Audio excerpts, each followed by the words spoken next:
Hi everybody, Jacob here. Welcome back to my channel. Today we're going to review Jurassic World Rebirth. I've been to one of those sneak previews, how I found out about them. Well, the whole Jurassic Park / world community figured out that the length of the movie is 2 hours and 14 minutes. And then every Monday, like AMC does this kind of sneak preview. They don't tell you what movie it's going to be. At 7 p.m. it begins, and so since the length was the correct length, the 2 hours and 14 minutes, I thought, well, chances are it's going to be Jurassic World Rebirth. So, and the good thing about it is because it's a sneak preview and they don't tell you what it is, it also costs less. It's like $7 plus some charging, tax, processing fees. So anyway, it came to about $9 per ticket. And I go to the cinema, sit down, which is so funny because all of the movies that they show is like commercials before the main movie begins. Like one of the last commercials that they showed for a movie was with Scarlett Johansson. I'm like, she's promoting another movie and Jurassic World hasn't even come out yet, Rebirth. Like she's all over the place. And then after that, they did an ad for Wicked Part 2 with, what's his name? Jonathan Bailey being in that one. And I'm like, oh my God, they're like promoting all of these actors and actresses in other movies. And then bam, actually right before the movie began, Scarlett Johansson and Bailey pop up on the screen with a little message for us saying, hi guys, today we're going to show you an exclusive preview of the movie. Such a cute little message for all the fans. So they introduced the movie very, very briefly, made it very special for us, and then the movie begins. Let me tell ya, spoilers up ahead. Spoilers. Now, this is a Universal movie, and already from the get-go, we are like 17 years prior, 16 or 17 years before the main happening of Rebirth. So we are on this third island with some French name. So it's not Isla Sorna. It's not Isla Nublar. It's a third island. And there is a facility there where InGen is genetically manipulating the dinosaurs. And this is so funny to me that the whole catastrophe that happens in this particular laboratory is due to a chocolate wrap from Snickers, like a Snickers snack wrap. And I'm like, how much did Snickers pay to advertise for this? But also, is that a good advertisement that just a piece of Snickers can destroy an entire lab? So basically, one of these guys is munching on something, and they all have to leave the laboratory, but like they have to control the huge dinosaur that they're genetically mutating in one of these lockdown facilities, and they have to enter to check up on something where this dinosaur is enclosed. We don't see the dinosaur yet, but we do see the camera following this little Snickers bar piece of wrap falling out of his pocket onto the floor. The wind pushes it into these huge doors that open up, protective doors. Like he needs a key on one side, the person on the other side of the door needs to put a key. They have to do it at the same time. They count to 3 to time it right. Like there's such security protocol in order for these protective doors to slide open. There's like several of them before you get to the dinosaur. But what happens, the Snickers wrapping flies into one of these sliding door compartments and gets sucked in, and there's a short circuit of the system of these doors, and the systems just don't close anymore, and the whole system goes wah, wah, you know, ballistic, and a red alert. And everybody's like shocked, what's going on? I'm like, really? All of this high security facility and all you needed was a Snickers wrapper? But yeah, that's what happened.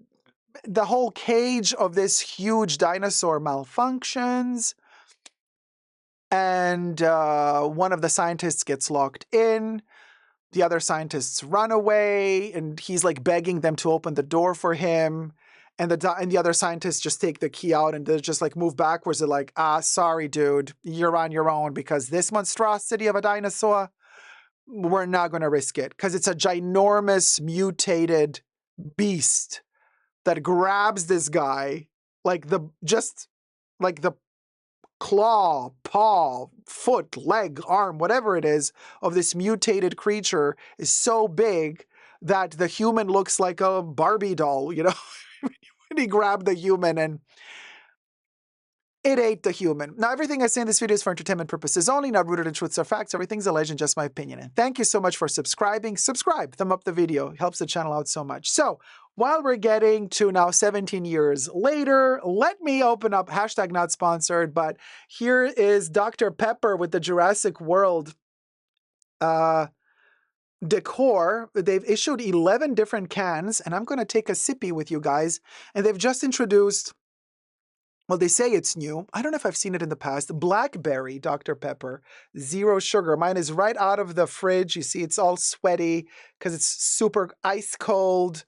And of course, to celebrate the review of the movie, I'm going to drink one. I chose this one. My local shop had all of them stocked. And this was my favorite one because it's more the generic, you know, poster of the movie. The other cans and the other flavors, like cherry, blah, blah, blah, this and that, they all had different dinosaurs on them, but this is the only one that had the kind of the T-Rex skull, symbol of Jurassic Park, and then world, but then with all the other dinosaurs added into it. So I thought this is the most symbolic one. And I've never tried their blackberry. Look, I've also have myself a little beaker here, very Jurassic Park. But also, and this is, ooh, this is the reason why I'm taking this little beaker. Because this is very Monsters from Universal. You know, Universal, cheers.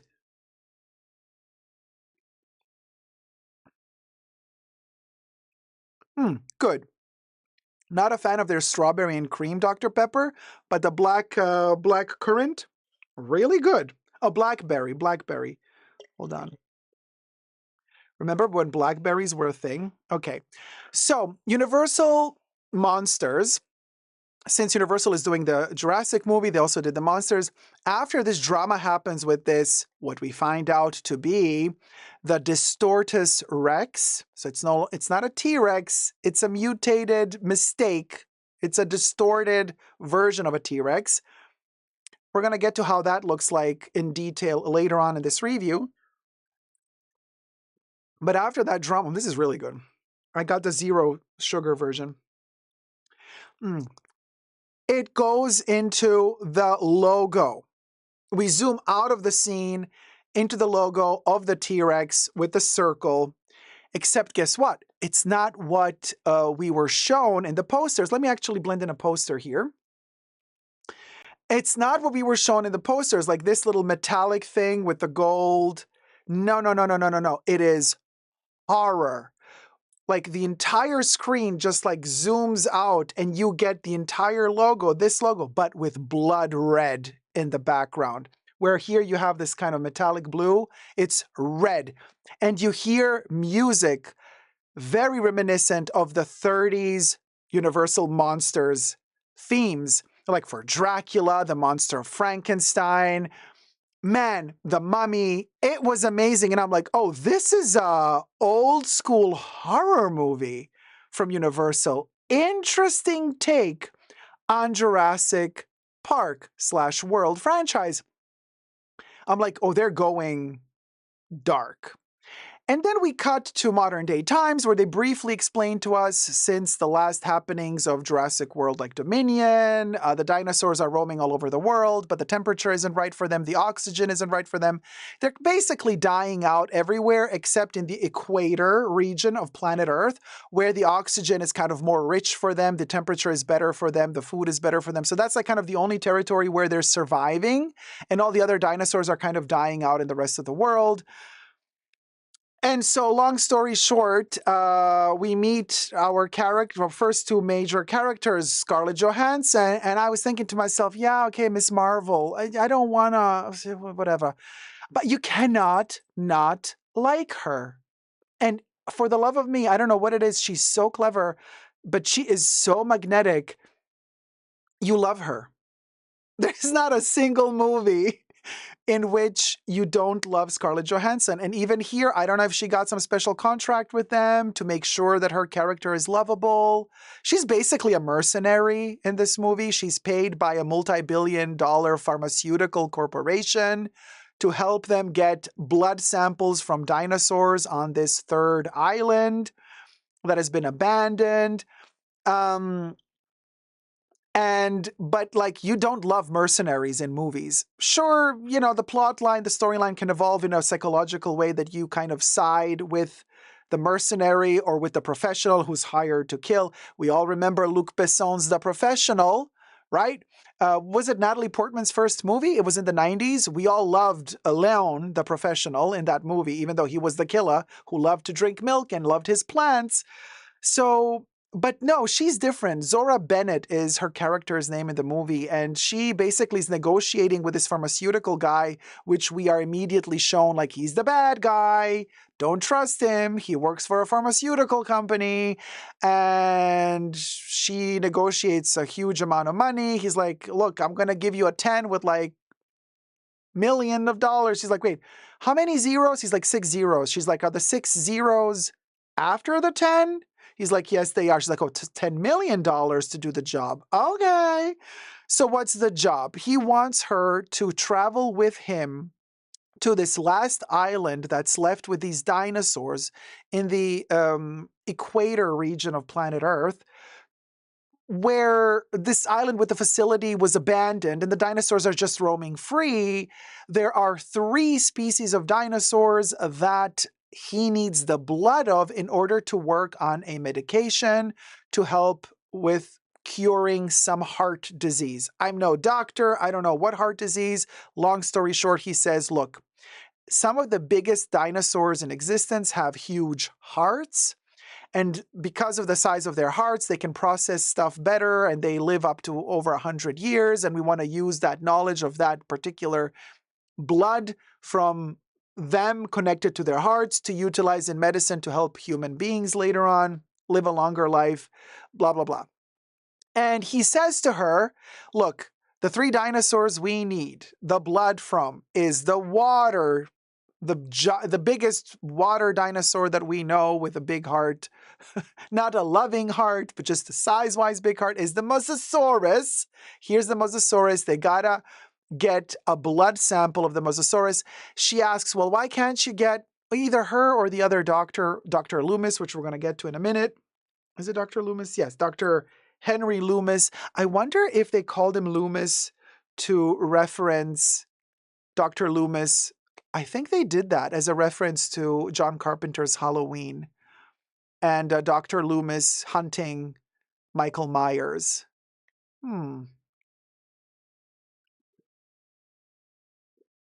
This is a horror movie. Don't forget, people. This is a horror movie.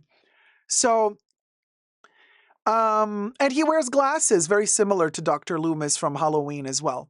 But, and he's played by Jonathan Bailey. Now, they go to this paleontology museum where Jonathan Bailey is kind of one of the doctors there, directors there. He's super sad that nobody's coming to visit the paleontology museum anymore. They're just dinosaur bones. People have seen living dinosaurs since years now. Nobody cares about bones of dinosaurs.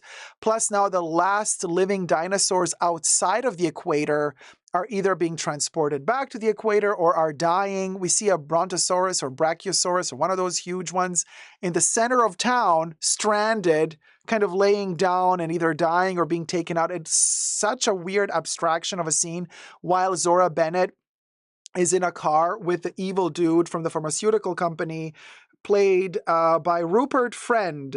He plays the character Martin Krebs.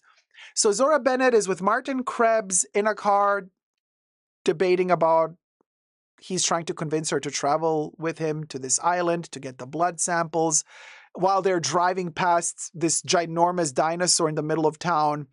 And I'm like, that very abstract vision, very Tim Burton-esque. Interesting.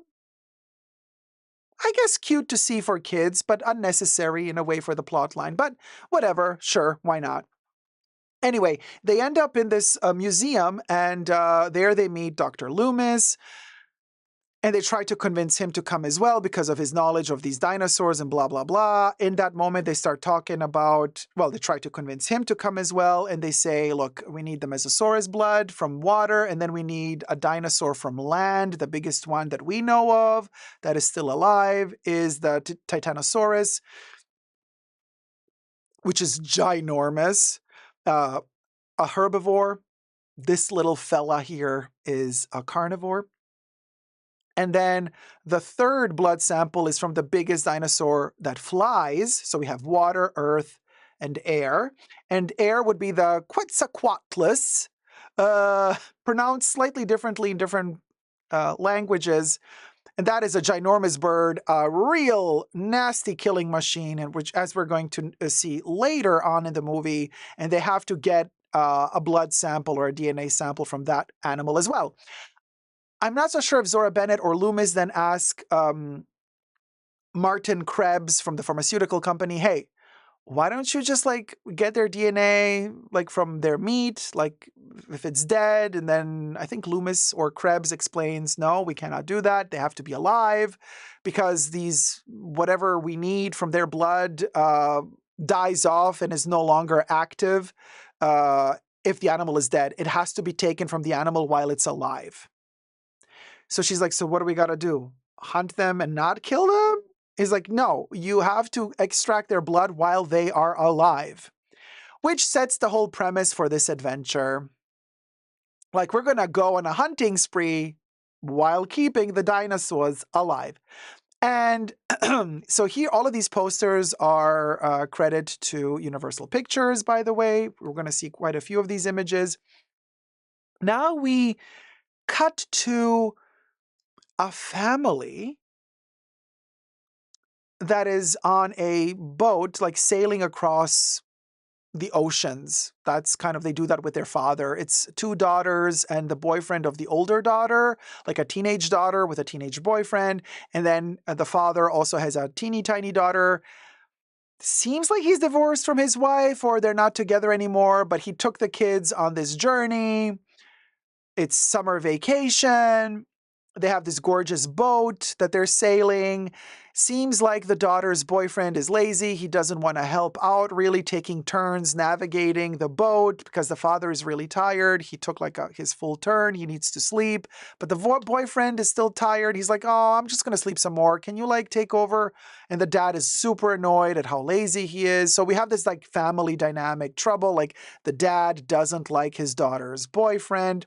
The little teeny tiny daughter, she loves licorice, and we're going to figure out, or licorice, we're going to figure out pretty soon, like why this obsession for licorice. It's going to be connected to the movie later. So anyway, they are, of course, now close to the equator. At the same time, in parallel, we see Zora Bennett gearing up with Loomis and Krebs to also travel to the equator to do their mission. They need a boat. Zora has a connection for the boat.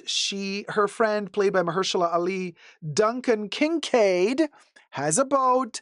She travels to the equator to Duncan to get the boat. She makes a plan with Duncan, telling, hey, this guy from the pharmaceutical company, rich.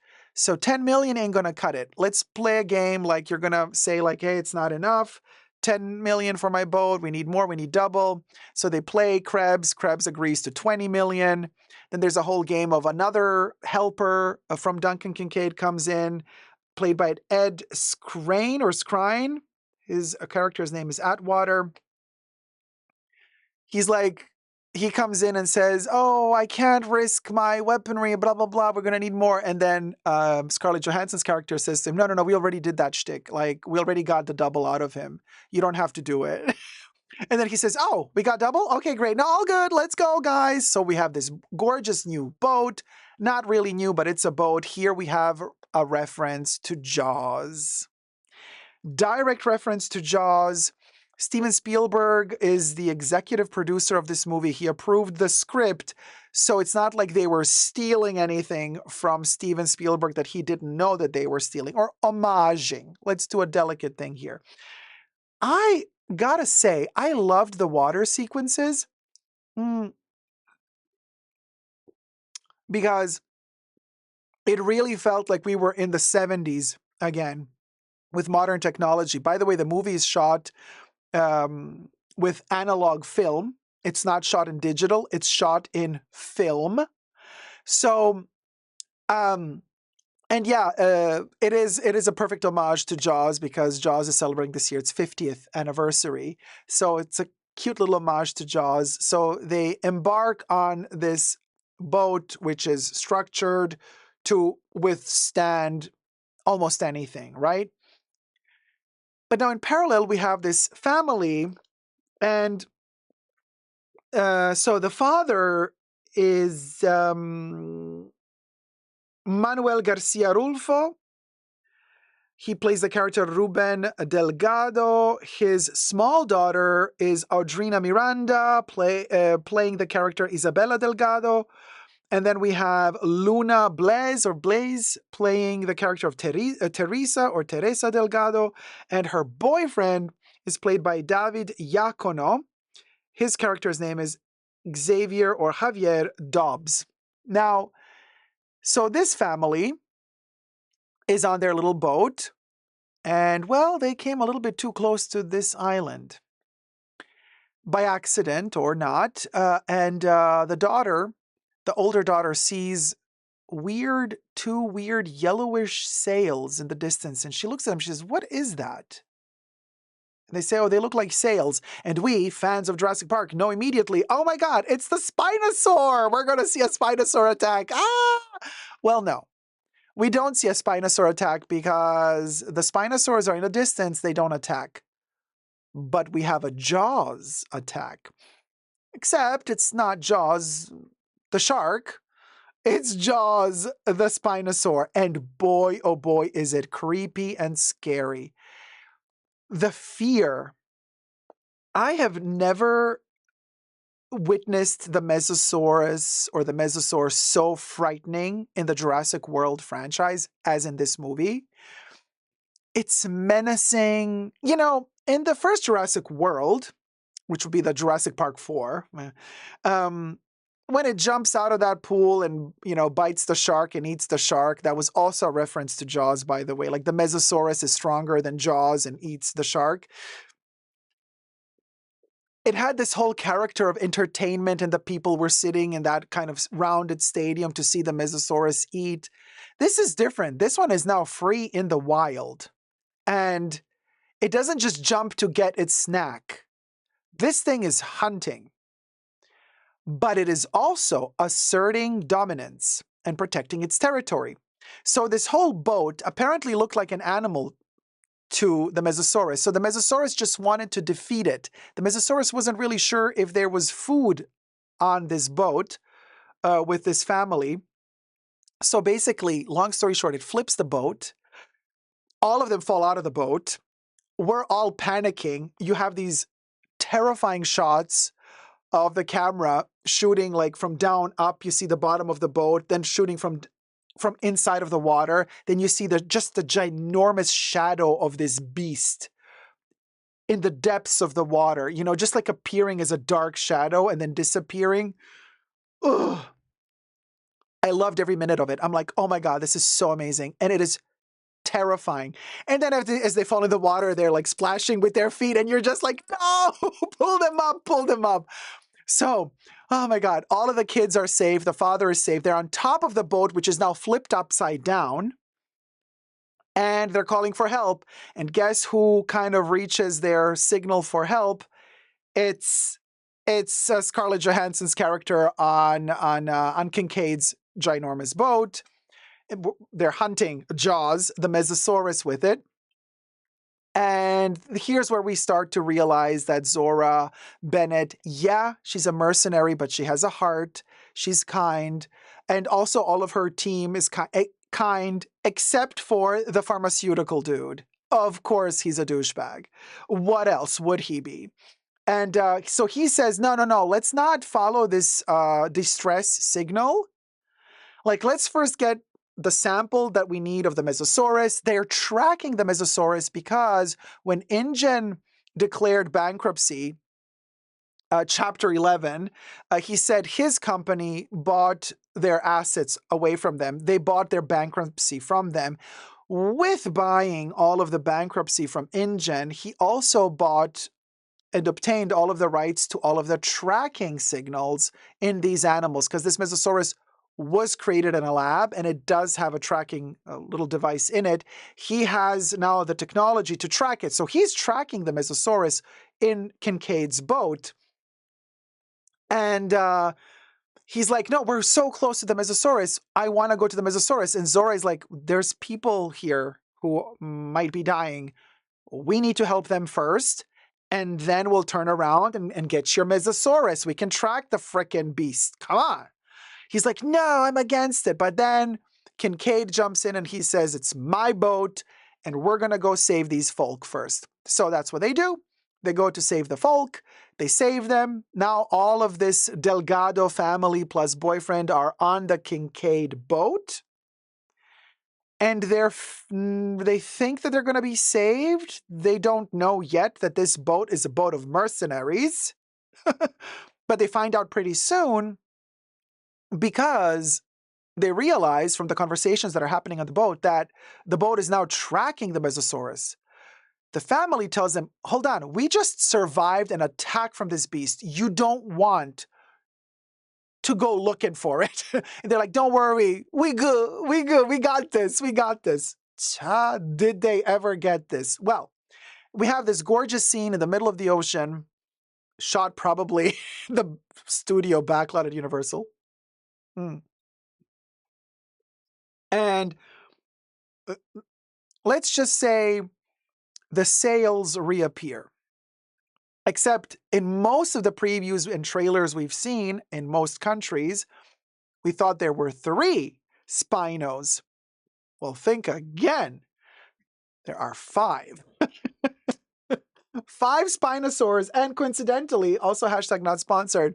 This is my favorite piece. This is the Spinosaur head from Jurassic World Rebirth. They've never done this for any other movie, these little micro adventures. So you open up these heads and inside you have a whole scene from the movie and you can play with it. So this is kind of one of the pieces that I bought. I love it. And they're tiny. They don't occupy too much space. And we got the Mesosaurus. You can see here how they're like attacking, coming on the beach. And then there's another Mesosaurus. Sorry, the Spinosaurs are here. There's a little Mesosaurus there. And then there's a little Mesosaurus there as well. A lot of play action features. Oh my God, so cool. Anyway, so they see these sails coming at them with the Mesosaurus or Mosasaurus coming at them as well. And they're like, what is going on here? Let me flip to the next picture. Now, here we have one of the Mesosauri. I guess the plural, sorry, the Spinosaurus, one of the Spinosauri, plural of Spinosaurus, attacking the boat. Now, they start like trying to understand, wait, why is the Mesosaurus together with the Spinos? Aren't they going to eat each other? No, then they start explaining, or Loomis rather starts explaining, well, seems like they're hunting together, helping each other out to hunt better. So the Spinos surround the boat. The Mosasaurus is there as well. Long story short, they manage to, in a gorgeous scene of trying to run after and catch the Mosasaurus in the water. The boat is running after it. Zora Bennett is like at the tip of the boat trying to shoot the Mosasaurus to get the injection into the body, to fill the blood out. Then the injection, it kind of ejects automatically and flies into the sky, and then it has a little parachute opening up, and then that vial with the blood kind of floats downwards. She manages, after a lot of hardships, to get the blood of the Mesosaurus, but the problem is, now we got the Spinos attacking the boat together with the Mosasaurus, and they really attack the boat, to the point where the Spinos jump up, they start eating the people. It's like, it's a mess. It's a mess. Of course, they eat the bad guys first, except one of the ladies gets eaten later. She didn't seem to be a bad guy. The bad guys get eaten first. Edge Crane's Atwater character, he gets chopped up and he's gone. Never to be seen again relatively soon in the movie. Quel dommage. So now this boat is being pushed more and more towards the island, and they're trying to navigate away from the Mesosaurus by thinking, well, if we go into shallow waters, the Mesosaurus is so big it won't be able to swim after us that close to the island. The Spinos can, however. So the boat gets dangerously close to the beach. Matter of fact, the boat ends up stranding on the beach. As the boat is heading towards the beach, we have an issue where one of the characters tells the elder daughter of Delgado, hey, go into the back of the boat. I think Kincaid tells her, go to the back of the boat. There's a thing to call for help. Call for help. Or maybe her father says it. Say like SOS, SOS, SOS 3 times. There's some code you can, kind of to signal for help. Nobody goes that close to that island because everybody's terrified. Nobody's allowed to come close to the equator because the dinosaurs are there. It is like international illegality of flying there. But then they went there anyway, and the excuse is everybody's too terrified from all the military and government officials and police to even patrol this area. So if anybody enters this forbidden area and zone, nobody's going to stop you because there's nobody there to risk their lives to patrol. But they send, again, the SOS beacon. Now, as the girl is trying to send the SOS, we have Martin Krebs, the pharmaceutical baboon, sees her. And of course, he runs after her. They're alone in this little room where she's trying to call for help. He kind of kicks it away from her, pushes her away. She's now falling out of the boat, and he just watches her, hoping she's going to fall and die. Like, he's that of a monster. He would let a kid die. So she falls out of the boat. She's the only one who saw him trying to kill her. Nobody else knows. So she falls into the water. Her boyfriend sees her fall. He jumps right after her.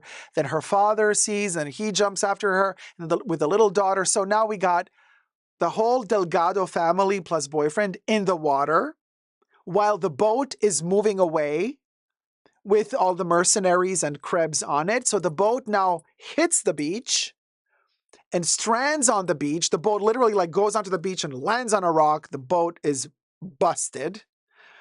They're all now on the beach, either fainted or waking up on the sand. While the Delgado family is swimming in another direction towards this territory of waters and caves, different part of the island. They manage to survive. The Delgado family does not get eaten. They manage to kind of arrive to a certain other beach, while the mercenaries land on this big sandy beach where other Spinos are chilling. They're just sleeping, chilling, but they don't see them yet, right? Because they're kind of laying, and as they sleep, the sails are also flat on the floor, so it kind of looks like algae or algae. Like, how can you not see a freaking lizard the size of a house there? But anyway, one of them wakes up, sees one of the chicks from the mercenaries, and just snaps her and takes her out, and she's gone. It eats her. It goes into the water and eats her. We don't see the gore of it biting through her. The movie is PG-13 after all. I wish it were rated R, but I guess they want more money. They want more people to come see it, right? So they paid attention with the blood. You don't really see much blood. The only blood you see is after he takes this mercenary lady, and is she also listed here? Is it Philippine Welsh? Is she Nina? Maybe that's her. When it takes her into the water, we just kind of see a reference and an homage to typical Steven Spielberg whenever he does any gore scenes, and we've seen it also done in Jurassic Park, the first one. Whatever water is running, it gets all colored in red. And we see a scene when this lady's pulled away by the Spinosaur, and then there's a lot of red water flowing behind her. I'm like, how is the red water flowing behind her if she's... Anyway, it doesn't matter. So she's gone, another character is out of the game, and whoever is left alive, they are putting the blood of the Mesosaurus inside of this little suitcase where the blood gets, protected and frozen. And there's like place for 3 vials of blood because they need the 3 dinosaur species. The suitcase is protected. They all run for cover into the woods, and they're starting to climb up this jungle to wherever they're going to. They have a plan how they're going to, get to the next animal or the next dinosaur whose blood they need. In the meanwhile, now we have 2 stories in parallel, right? Now we're going to be switching constantly between the Delgado family plus boyfriend and the mercenaries. So we're going to see an action scene with the mercenaries, action scene with the Delgados, action scene with the mercenaries, action scene with the Delgados. We'll go. Next scene, the mercenaries are looking for the Titanosaurus, which is this ginormous plant-eating creature, and they find it in a valley. Now, here's the thing. Aesthetically, when they're in the water scenes are beautiful and open and just space. But the second they get on the island, for whatever reason, somebody chose that the aesthetic had to be, and you can see it really, it's quite anxiety inducing. Like you always have. So if this is a picture, the frame of the shot they're doing, there's always going to be a mountain blocking the left far end of the picture of the frame and the right far end, or right and left and right or left. I never know. Anyway. And then you have the action happening in between. So and they're really high, tall mountains. And there's always kind of this framework of dark, menacing, tall mountains on both sides. And then like in the cutout in the middle, the characters are at the bottom of all of this. So you constantly have the feeling of sinking. And I haven't heard anybody else comment on this. Now, this is not something you see in other Jurassic Park or World movies. It's something very specific to this movie. And it creates such a sense of oppression, like of pressure, because you constantly have this blockage of visuals on the left and the right, or right and left. And in between is the depth where the action is happening. And it gets a little bit repetitive after a while, and it's quite anxiety inducing. It also gives the whole thing a feeling of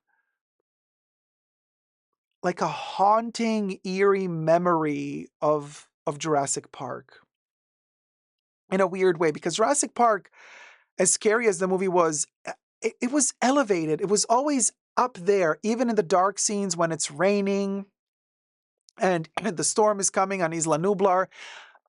I don't know, somehow it's cinema. It's Hollywood, and you know it's cinema, and it's done so deliciously well balanced, but also with a lot of animatronics and dinosaurs. Stan Winston was a genius, right? Well, in this movie, we only have CGI dinosaurs, the big ones, except for the teeny tiny one. We're going to get to Dolores, the tiny dinosaur Equilops, later. That's apparently the only dinosaur that they did as an animatronic in this movie. So none of the big ones were animatronics. That was a little bit of a flaw, in my opinion. I guess budget. I don't know. But, so they arrive in this field. Again, the field has these ginormous mountains on the 2 sides. And then in the center, there's this like tall grass, and then these Titanosauruses appear. I found very beautiful that the Titanosaurus scene was a mating ritual. So we haven't seen yet in a Jurassic World / Park movie any dinosaurs copulating or just courting each other.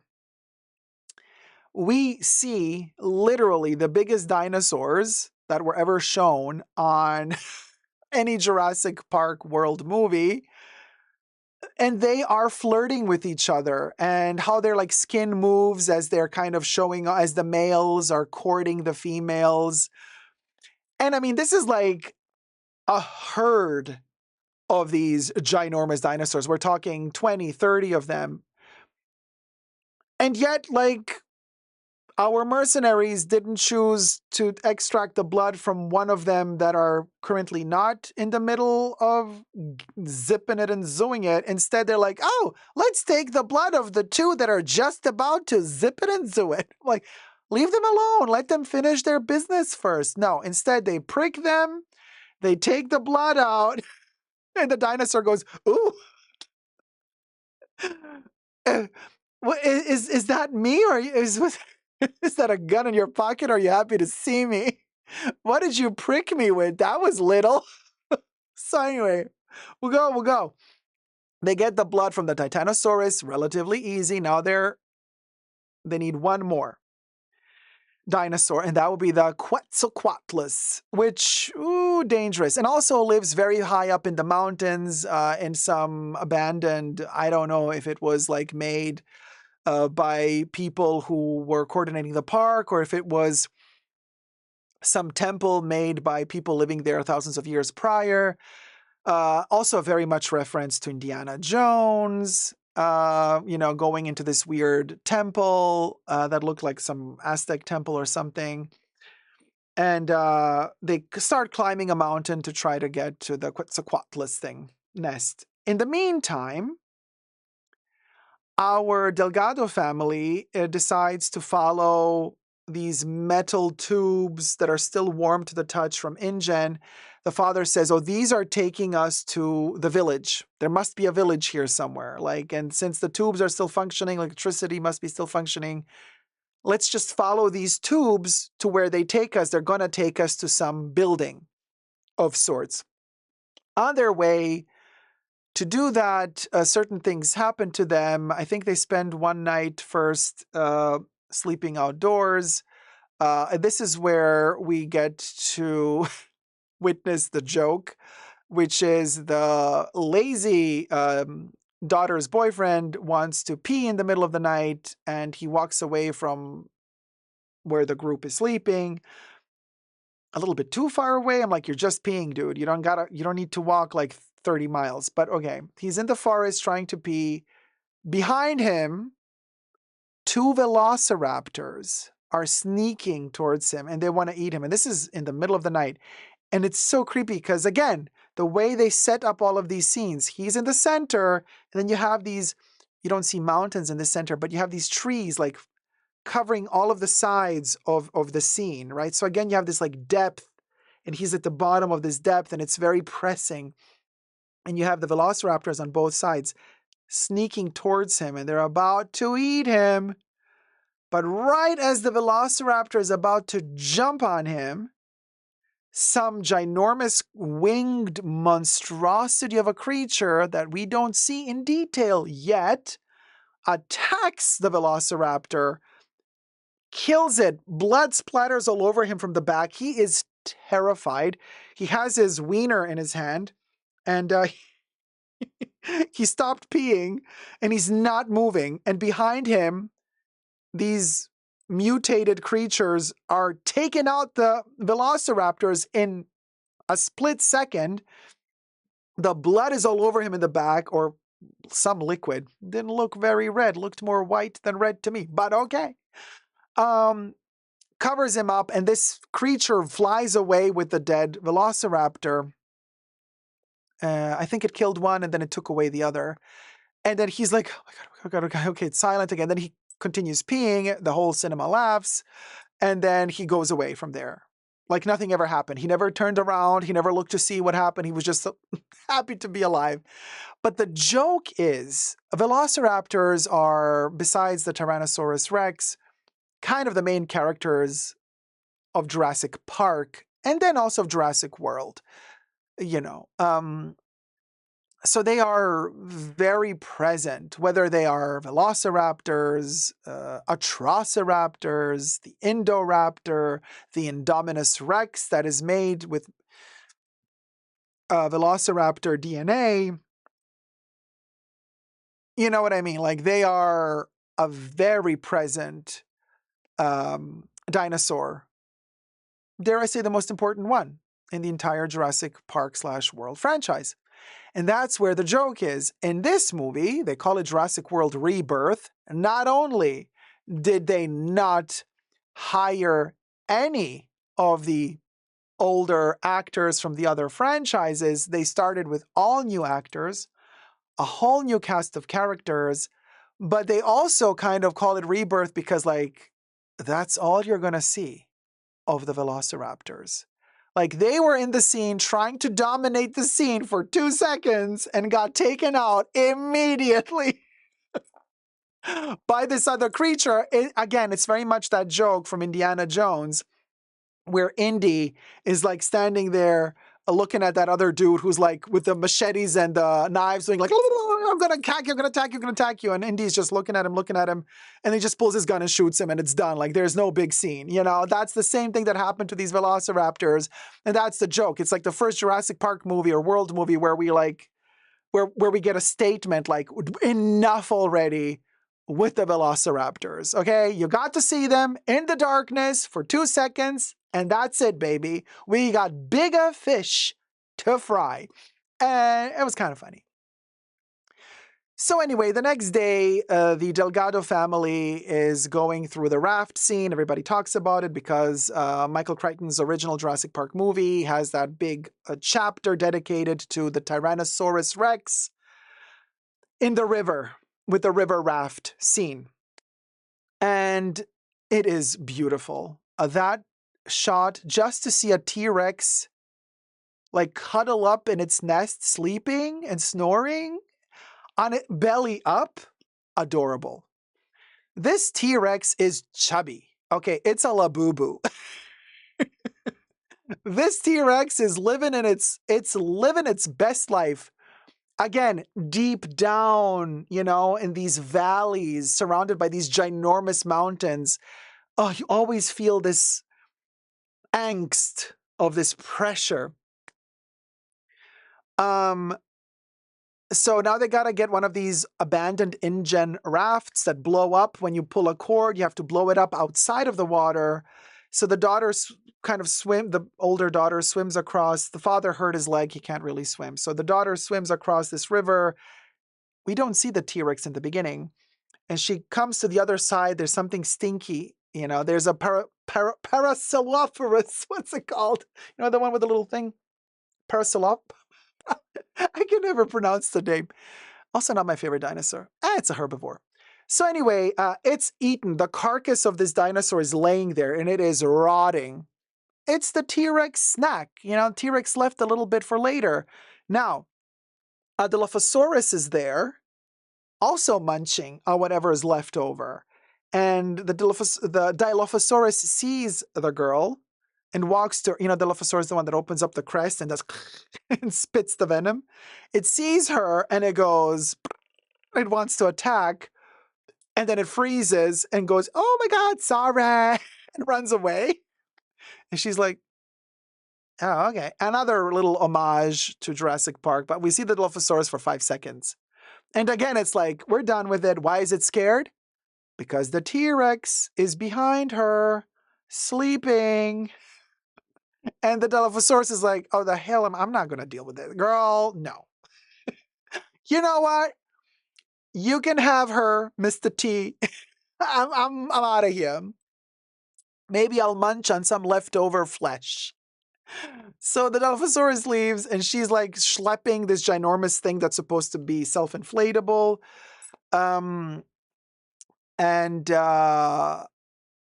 It's that scene is so beautiful that you see the T-Rex with the little paw, like laying on the side. It's chilling, taking a nap. But then it kind of turns around, the belly up, and then it's like kind of waking up. She doesn't see it. She's like hyperventilating, trying to blow the boat up. As she blows this little boat up, it blows up standing like upwards, so it covers the visual of the T-Rex. It's like a magic trick. So when the boat then falls downwards, the T-Rex is gone. And of course, we're shocked. What's going to happen next? Well, nothing. Because the T-Rex is like walking around towards the back. And then we see a T-Rex drinking water. That's something we haven't seen before either. So that's kind of nice to see just how it lives in its habitat. And it's a chubby T-Rex, so cute. So she kind of sits into the raft, and they try to get her to the other side where her dad, sister, and and her boyfriend are. And that's when the T-Rex notices them. By the way, I totally forgot that right before that, in the evening, as they were falling asleep, the little daughter finds this Equilops dinosaur that she calls Dolores. Why I even forgot to mention it is because I know a lot of people love these cute little things, but like, no. By the way, Dolores is this little, and it is the only actual, as far as I understood from their interviews that I've heard so far from the movie makers, that's the only actual animatronic in the movie. All the other dinosaurs were not. Such a shame, in my opinion, but budget, I guess. Um, yeah, I think this is Universal's attempt at making Baby Yoda for the Jurassic World franchise, you know? Like all of these like movies now, all of these like supernatural movies, science fiction movies, adventure movies, like they all have these little tiny animal creatures that are super cute and innocent and everybody falls in love with them. I don't know what it is. I think people need this. There's this need that humanity has now after the pandemic and 2025. Like we have this urge to, like, whatever love we have left in us, like we cannot give this love to other human beings, but we give it to some animals that don't really exist, you know. I mean, I love my baby Yoda, don't get me wrong, but if you're going to do the baby Yoda Dolores of Universal, looking at you, Disney, like there's just so much they could have done with this little animal. I think, yeah, was there potential there? Sure. I know that some paleontologists and some scientists are also debating. I've seen some videos online talking about like whether or not dinosaurs even had their own pets. If dinosaurs had that type of emotion, are they just like snakes, like reptiles, or did could a dinosaur or any one of these ancient prehistoric creatures, could it have had any bonding qualities to their character? Well, we don't know for sure, but we do know that in this movie, this little Equilops creature definitely has bonding capabilities. It kind of bonds with the little tiny girl, the daughter, the Delgado younger daughter, and it becomes like her little baby Yoda pet. She feeds it licorice. Dolores loves licorice.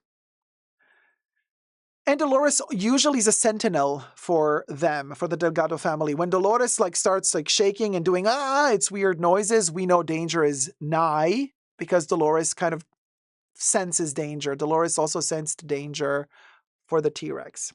Now Dolores is in the backpack of the little girl. She's schlepping this creature with her wherever she goes.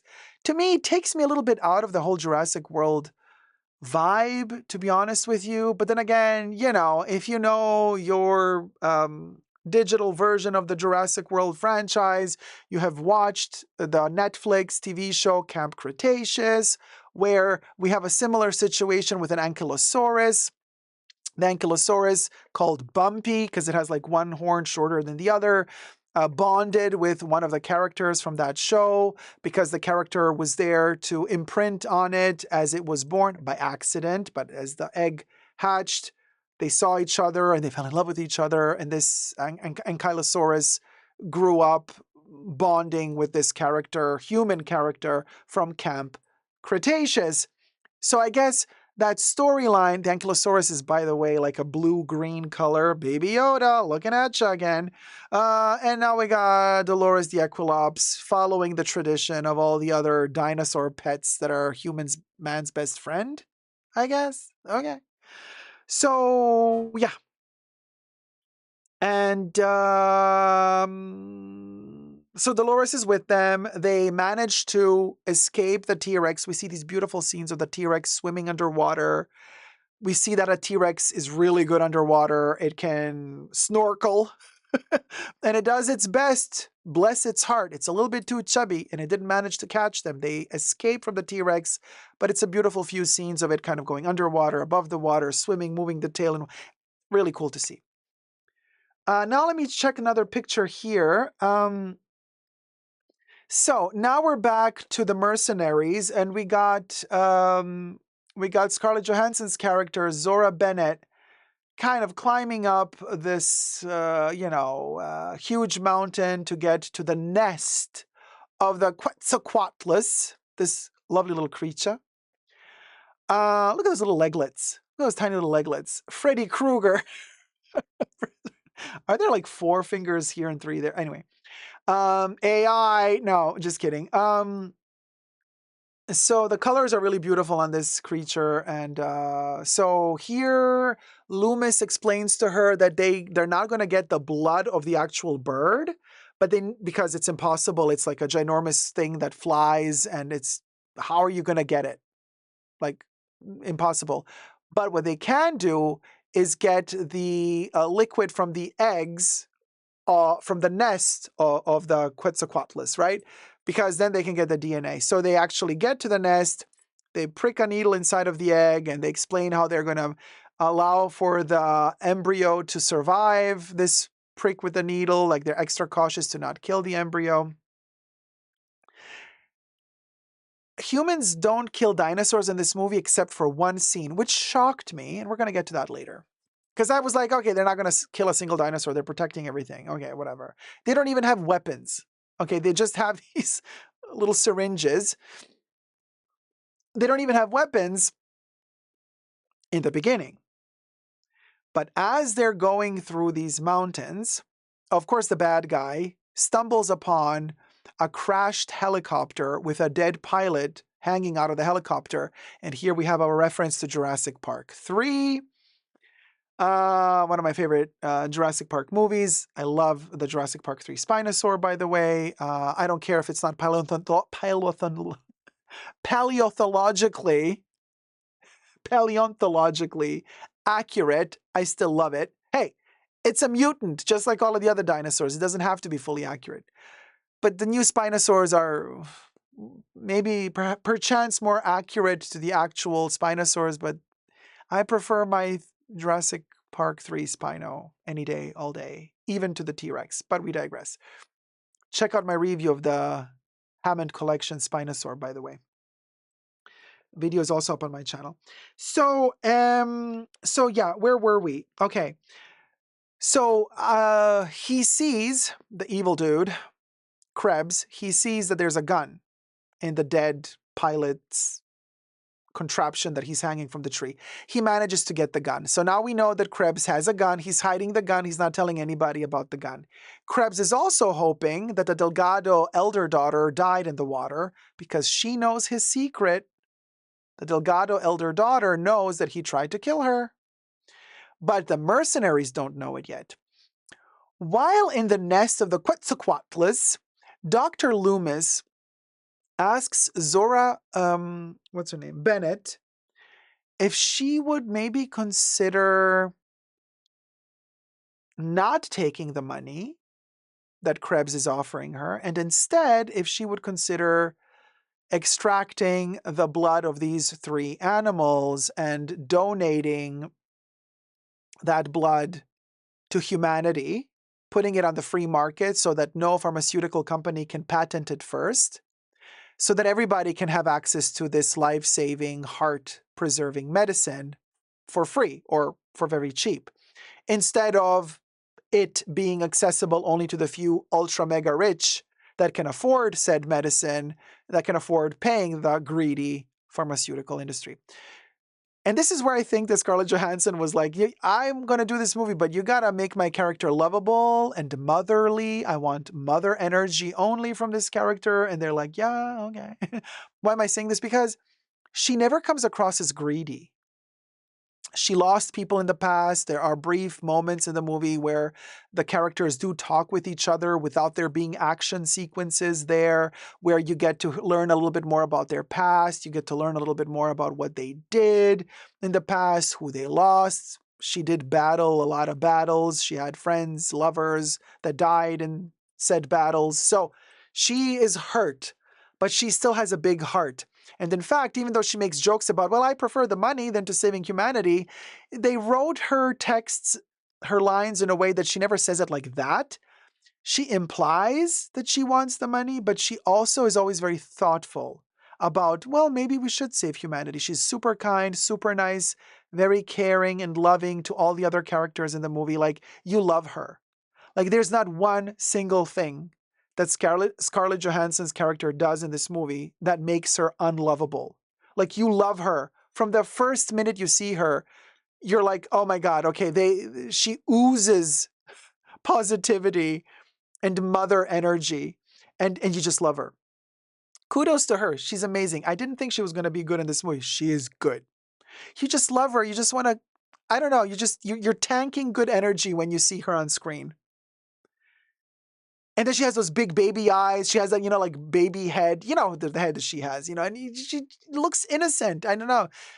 Something about Scarlett Johansson really works. So anyway, so Loomis tells her, what about we give this DNA to humanity instead of greedy pharmaceutical company? And she's like, I'll think about it. You know what I mean? Like something like that. But she still has not made her decision.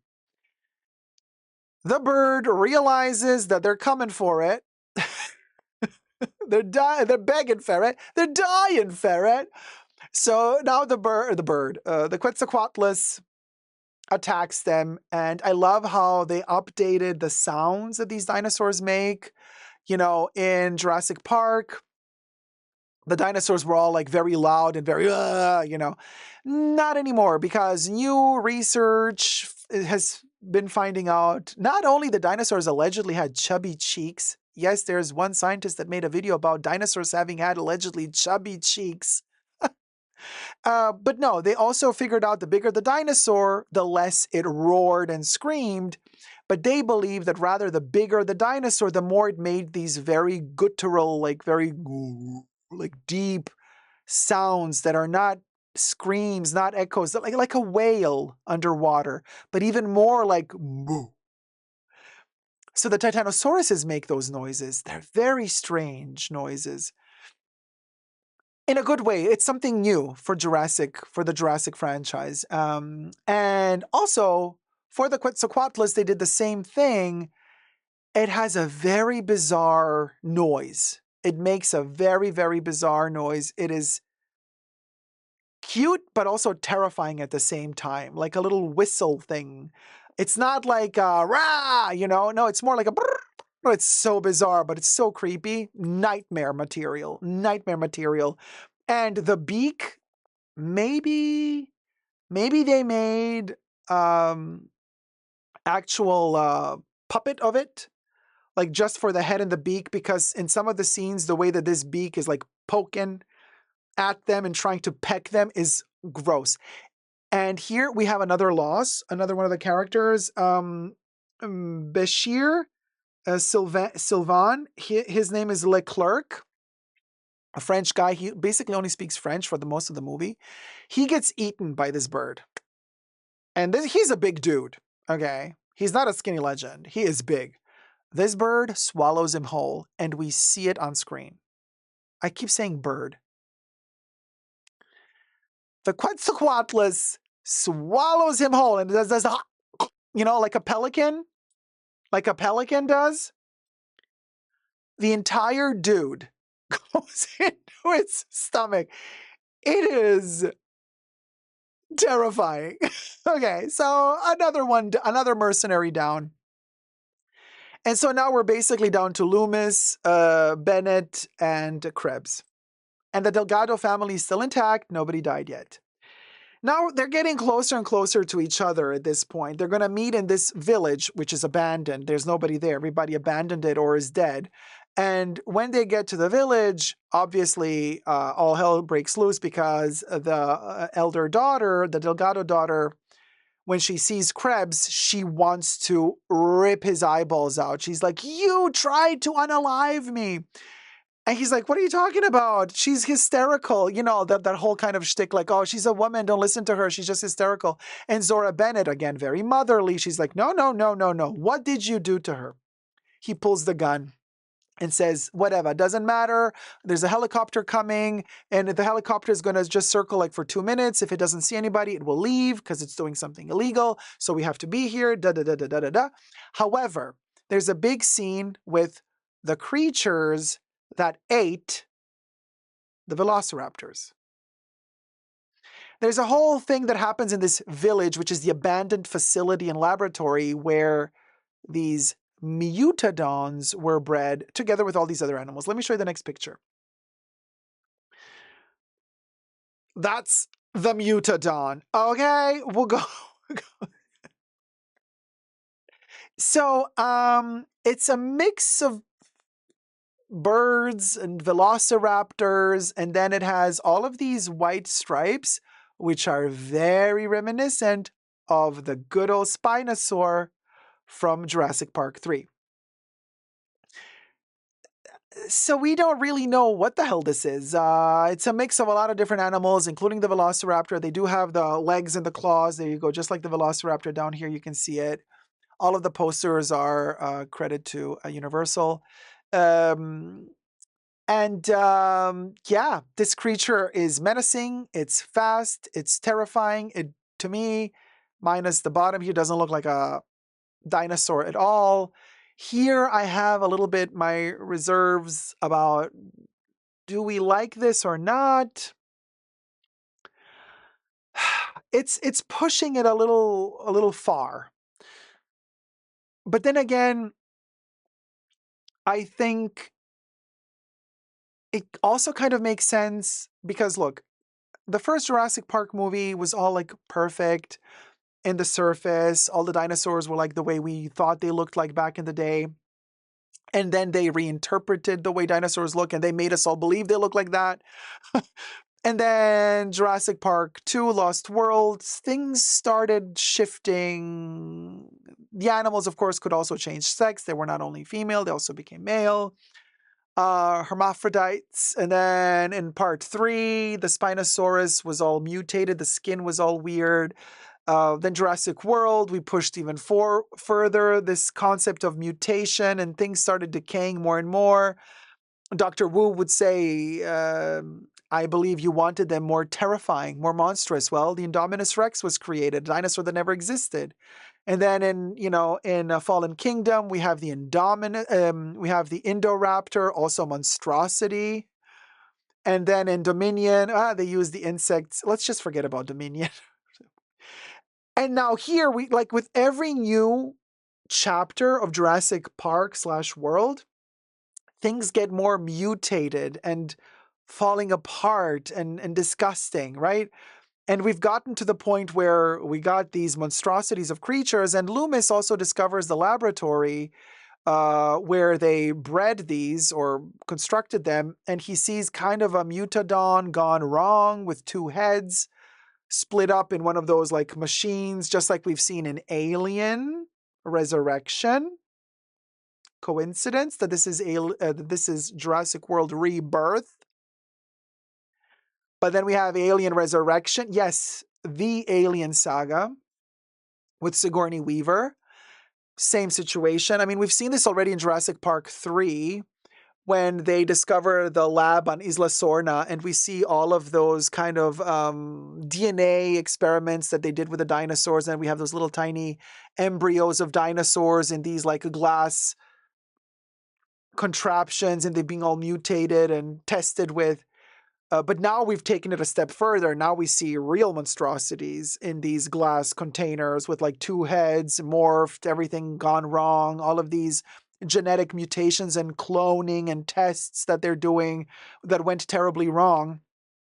And the question arises in the movie, and one of the characters asks, why didn't they just kill these completely monstrous mutations? It must be painful for the animal itself. And the answer is really heartbreaking. And they just say, I think Krebs says, well, it's a tax write-off. I mean, all of the investors giving you all the money, millions of dollars to create your asset. And then you pay the millions of dollars to create an asset. And then the asset turns out to be all mutated and you just dispose of it. They're going to be like, what happened to our money? But instead, if you keep it alive, you get to justify the money. You get to justify the investment. So basically, they keep these creatures alive in all that pain and suffering they're going through for the money.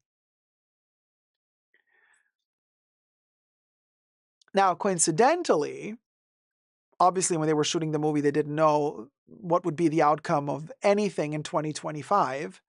But I find it very, very, very befitting the times we're living in because, well, the Delgado family is a Latino family and they are kicked out of this group of people, mostly white folk, and they are by accident, but still they are outsiders.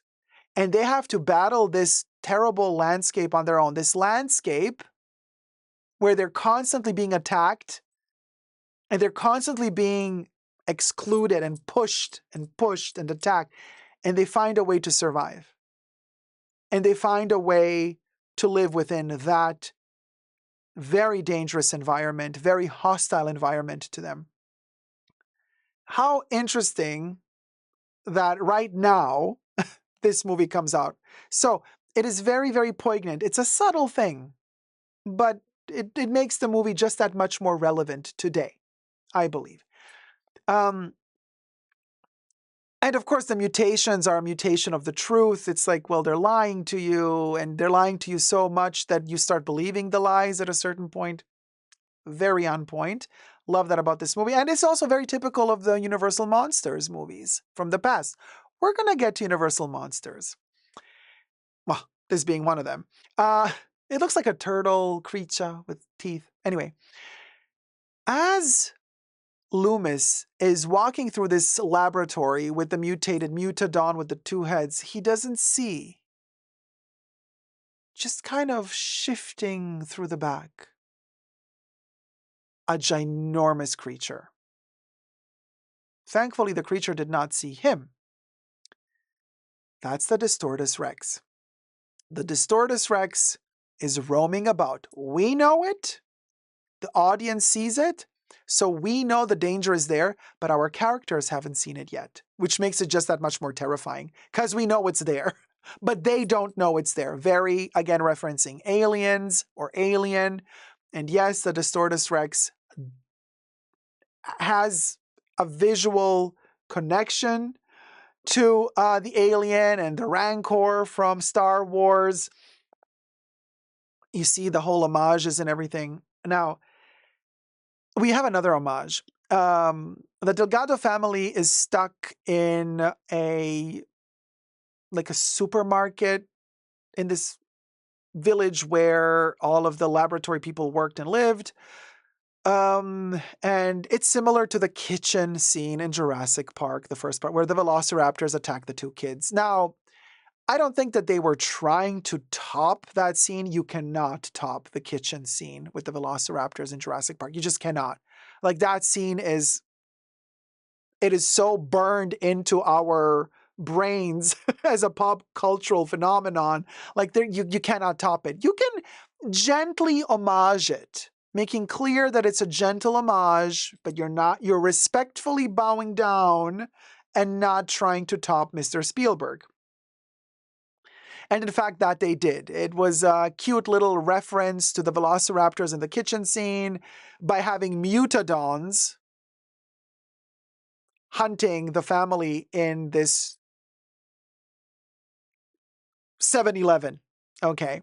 And there's no electricity in this village. It's all down, but somehow one of the generators, again referencing Jurassic Park here with the generator, Ellie Sattler has to turn on the electricity here as well. It seems as though this village automatically turns on the electricity. The generators go on at night and then they turn off during the day. Who knows for what reason? So as they're all in the darkness, they're trying to survive. All the lights go on. All of a sudden, music starts playing. It's kind of referencing one of those scenes from the 40s and 50s, like somewhere in the middle of the desert where they're doing those nuclear tests and they build entire villages with like fake homes and fake people living in the homes. We've seen it in a ton of movies already. That's the vibe this is giving me, where all of a sudden all the lights go on, the music is playing, there's always music in the air, little Twin Peaks reference there. And so these lights attract all of these mutated creatures. And especially because all of the humans are now very visible and smellable. I don't think they washed in those 2 days that they were on the island, or 3 days, but we digress. So now the Mutadons are hunting the humans. Krebs has a gun. He's waiting for the helicopter. He wants to go his own way. At this point, he doesn't want to save anybody. He has what he came for. He has a suitcase, which he coincidentally locks onto his wrist. He handcuffs himself to the suitcase like, ain't nobody gonna take this suitcase away from me. Oh, by the way, this is the T-Rex. I also have this little guy, Micro Adventures, Tyrannosaurus Rex. Isn't it adorable with all the little tiny dinosaurs here? And there's a whole scene in there. I haven't opened it yet, but this is how it looks like in the back. This is kind of referencing the river raft scene. Although, I gotta ask myself, why is there a skeleton of a Triceratops here? I did not see that skeleton in the movie. So is this a scene that was cut out of the movie? I don't know. Oh, the Ankylosaurus is in the movie for a second as they're trying to run away with a car and the Ankylosaurus hits the car falls down the hill. There's a lot of dinosaurs. Some of them make very, very short appearances in the movie, like just one quick scene, like these ginormous prehistoric fish that are fished at one point, some weird lizard that is kind of roaming about a tree in the middle of the night. Like there's a few, Easter eggs with little dinosaurs popping in and out without necessarily giving much to the plot line. Although I gotta say, that lizard type of little salamander looking creature that was kind of twirling down a tree while the characters were somewhere in the background walking through the landscape gave me major Star Wars vibes. It's something very typical that we see in Star Wars, very George Lucas, like giving us little creatures crawling around, little crawlies that are innocent, but they just add flavor to the scene. That's what we had in Rebirth with that little salamander twirling down the tree. So now we're in this like weird kind of setting. Everything is cement-like, referencing Isla Nublar's architecture, with a little pyramid type of shaped cement contraptions. The Delgado family runs underground from the 7-Eleven place. Of course, they also showcase Dr. Pepper in that scene. In the 7-Eleven, there's a whole very visible set of Dr. Pepper cans. Well, let me take a sip while we're at it. And of course, I knew like, oh, yeah. So there you go. There's the Dr. Pepper moment. I see what you did there. So they run underground and the Mutodon follows them underground. Now they're underground trying to run away from the Mutodon. They have no weapons. In the meanwhile, on the upper ground level, the Distortus Rex appears. And now they all know it's there. The Distortus Rex, to me, and let me show you the next picture. Here we get to the final kind of creature. Look how huge it is. This is like one of its arms. That's the mouth, and that's the... I mean, it's terrifying. So ugly. This is one of those toys. Do I want to have it as a toy? It's just, I don't know. Like, I have Alien. It has like a head morphed like an alien and a rancor. The mouth looks like a rancor. This bulbous head looks like the alien head from H.R. Giger. But, of course, the Distortus Rex comes and kind of justice is served in a way. It's so bizarre that the most monstrous of the creatures, the most mutated and morphed of the creatures, is also the most misunderstood. It does have that double head, which, and here we get to Universal Monsters, reminds me of Frankenstein.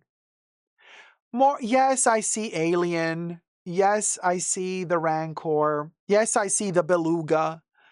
But yes, I see the Titanosaurus as well with its kind of bulbous head. But I also see Frankenstein. This is a Universal Monsters movie. And I feel immediately sorry for this creature because it's in pain. It has 4 limbs, but then you notice it actually has 6 limbs. It's kind of a T-Rex in the body of a Rancor alien. So it has those 2 little tiny... Here we have our little real field T-Rex. It has these like 2 little tiny armlets. It has the back kind of legs, and then it has like these 2 ginormous arms protruding from the front as well, which is what you see here. So it has these 2 little appendages, another 2, and another 2. So it has 6. So it's just probably in pain and feeling terrible. And it's alive, though, 17 years ago when all of the shenanigan happened of it breaking out. So it's at least 17 years old or even more now. I question myself if it's always living in this facility or if it's living in the proximity of the cage that it broke out of. What's it eating? It's a huge carnivore. Where is its food? Where has its food been for the past 17 years? What has it been feeding off of? I don't think it had a sustainable habitat to survive in that little tiny place it was confined in for 17 years. What is it eating? Mutadons? I don't know. Maybe a few mutadons, but not on a daily basis. So anyway, I feel empathy for it. So strange. Not for the mutadons. The mutadons are disgusting. But this thing... Anyway, we love the D-Rex even more because the D-Rex attacks Krebs, the evil pharmaceutical dude. And I remember how I told you how he handcuffed his hand to the suitcase with the blood samples. Well, our little D-Rex chops off his hand, and the hand, together with the suitcase, flies away from the rest of the body. He swallows Krebs whole. We see the... It's a little snack. Krebs is now also gone, another villain gone. And just like referencing Jurassic Park, the first movie, when we all remember the scene of the goat, and there's no T-Rex, and they put out the goat to lure the T-Rex in while it's still sunny. No T-Rex. And the cars go away as they're coming back. It's nighttime. The rain has started. The storm is coming. And all of a sudden, the goat is missing. And the cars stopped right at the T-Rex enclosure. And the leg of the goat just flies on top of the car, right? And the kids scream because they see the bloody leg of the goat. That's the reference that we have here, except the leg of the goat is the arm of Krebs in this movie. Still attached, like chopped off, still attached here by the cuff to the suitcase. Zora Bennett gets the suitcase, pulls off the cuff and the arm and throws those away.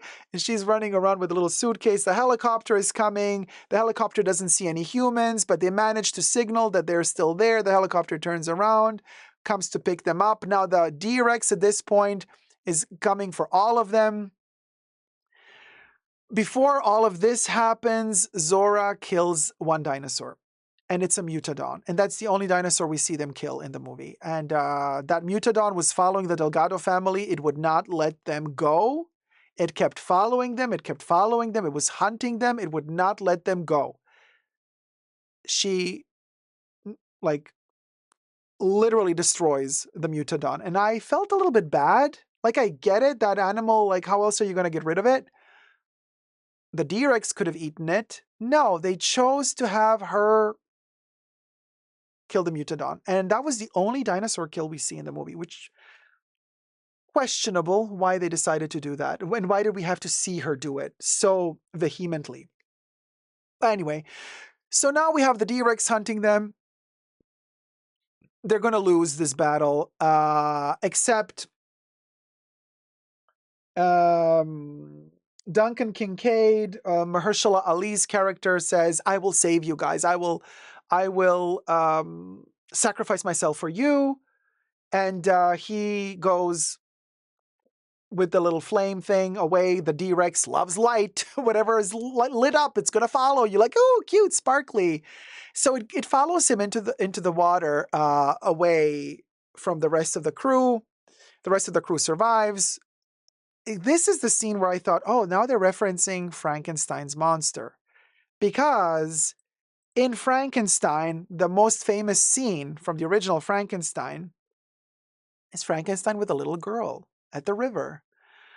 And she's like, she has little flowers. She throws flowers and petals into the water. And she's not afraid of Frankenstein's monster. And this is the first time that he witnesses some empathy and love towards him, because everybody's always terrified of him. He's not a bad guy, though. And he's so happy to have found a friend finally. And the little girl throws the flower. Then Frankenstein's monster throws a flower. And he's like so excited. Wow, flower in the water. Then he lifts the little girl and throws her into the water. He has no clue what he's done. In the original movie, she dies. Like, shocking. I know. So that's kind of the vibe. I know that Mahershala Ali is not the little girl in the water. Maybe a missed opportunity. Maybe they could have done the scene with the actual little girl from the Delgado family in the water, and then the D-Rex trying to kill her, but then not managing to, you know? There is a scene where the D-Rex is very close to getting the little girl, but it doesn't. And that made me think of the Frankenstein scene. So very Universal monsters again. Long story short, the rest of them managed to get into a boat. They're kind of driving away. The helicopter is there. They get a flare lit up. He's alive. He survived the D-Rex attack. We have no clue how. We don't know how he survived the D-Rex attack. We do not see that. At least in the version of the movie that I watched, we do not see that. And the helicopter comes, picks them up, and now they're leaving. They're leaving the island. Typical to the third movie, Jurassic Park 3. Also Jurassic Park 1, when they leave the island in their helicopter, like they see normal birds now flying besides them. Like normality has been restored. Like there's no more dinosaurs flying around them. Normal birds are flying around them. Well, in this case, what we see is dolphins swimming next to them. We think, oh my God, is it another Mosasaurus jumping out of the ocean? No. We have dolphins jumping out of the ocean next to them as they're driving away. Was it in a boat or in a helicopter? Oh no, the helicopter gets destroyed. My bad. They don't fly away in a helicopter. The helicopter turns around when it sees that there's humans there, but the D-Rex catches the helicopter and eats it. Yeah, I forgot about that. Had a little play toy. So no, they do run away in a boat. And they're driving away in their little boat at the end with the suitcase, with the 3 vials of blood that they're going to deliver to humanity and not to the greedy pharmaceutical companies. They're going to save the world from heart disease. And the kids are all alive. And the Delgado family's alive. Dolores, the Equilops, I guess, is still with them. Very minimal use of that little dinosaur. I mean, I get it. Universal wants to sell toys. It's going to be a cute little thing to buy. Lego made an Equilops set.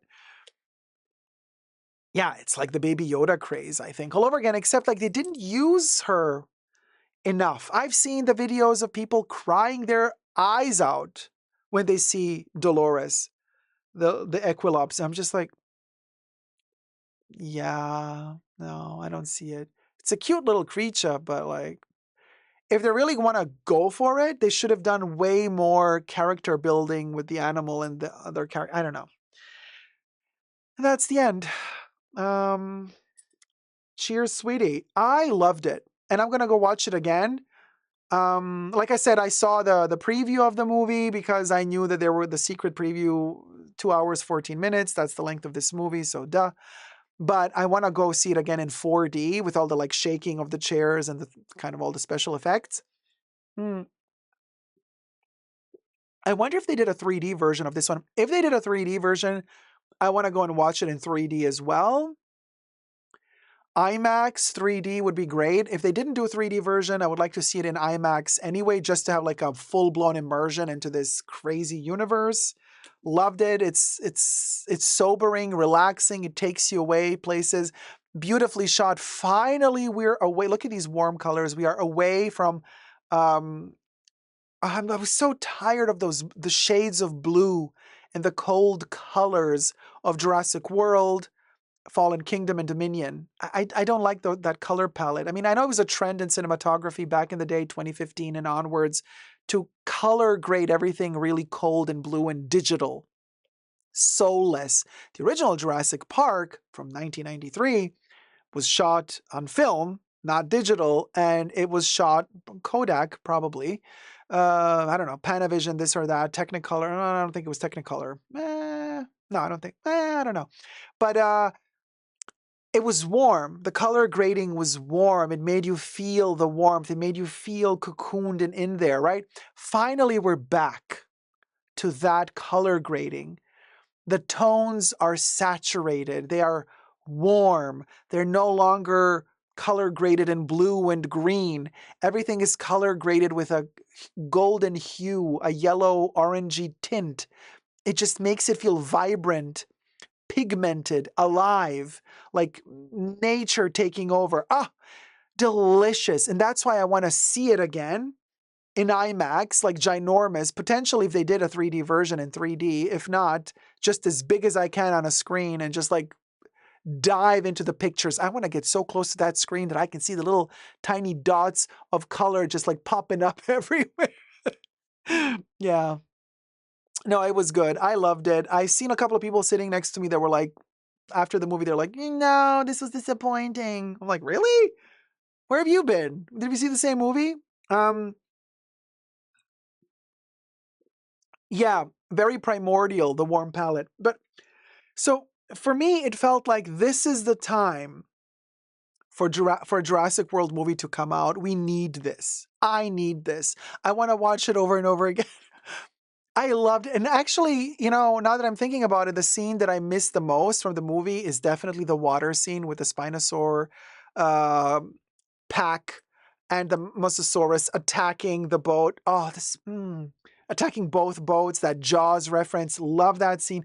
And the T-Rex raft scene. Those two are my favorite scenes. The Quetzalcoatlus thing, yeah, it was okay, but I don't crave seeing that again. The Titanosaurus copulating, yeah, I don't need to see that either.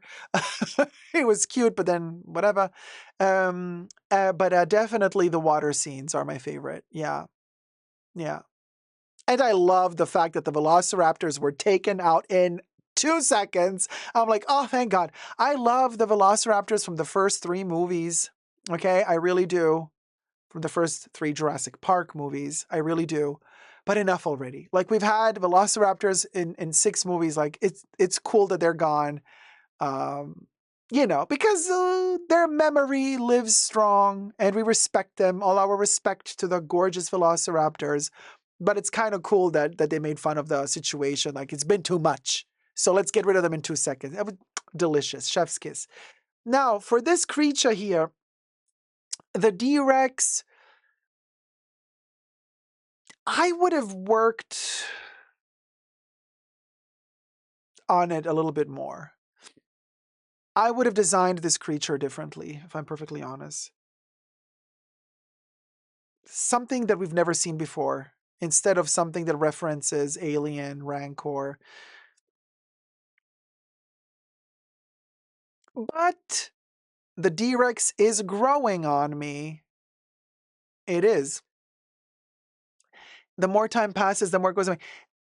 It's also referencing Stranger Things in a way. The Demogorgon. Well, not the actual Demogorgon, but the whole lore behind the Demogorgon, that entire kind of dark, shady creature that's lurking in the background. We're gonna get Stranger Things season 5, the final season, also this year. I mean, 2025, as bad as a year it seems to be, TV show wise, movie wise, it's not bad. We had Hacks, loved it. Yeah. Now we got it Just Like That season 3, and we're also getting The Gilded Age season 3, and then Severance. I just watched season 2. Eh, you know, there's a lot of entertainment going on this year as well. So let me know your thoughts about this movie. I know my review was like all over the place and super long, but I hope you had fun and enjoyed the spoilers. And oh my God, Scarlett Johansson, why do I love her even more now than I did before? I love her so much. She's such a sweetie. I don't know, there's something about her. She's come to the level of fame right now where I've seen the live stream of the red carpet of the premiere in New York. And you see all the other actors like really like hungry for the fame, hungry for the attention. Like, let's take a photo. Hey, hey, hey, hey, hi, hi, hi, hi, hi, hi, flirty, flirty, flirty. The actresses that are of age posing in slutty, sultry vibes. She doesn't need that anymore. Not at all. Like you can see that she's above it. Super professional, kind to everyone, but she's just chilling there. She's like there, like, yeah, hi everybody, how's it going? I'm just so grateful to be here. Thank you. She doesn't try to keep a conversation going too long. She doesn't need it. Doesn't need exposure. Doesn't need the screen time. She is like so in the Olympus of fame. and she oozes it out of every pore, you know. She doesn't need any of this, but she respects everyone. She's super kind and humble to everyone, doesn't take too much time from anyone, very respectful of her place and other people's, like, you see the star power. I mean, she's just amazing. And also very humble, in my opinion, at least, but to each their own. Okay, love you loads, guys. Subscribe to my channel. Let me know if you want to see more wacky movie reviews like this one. And until next time, my T-Rex Linda and I say bye-bye, bye-bye. Never give up on Jurassic love. Subscribe.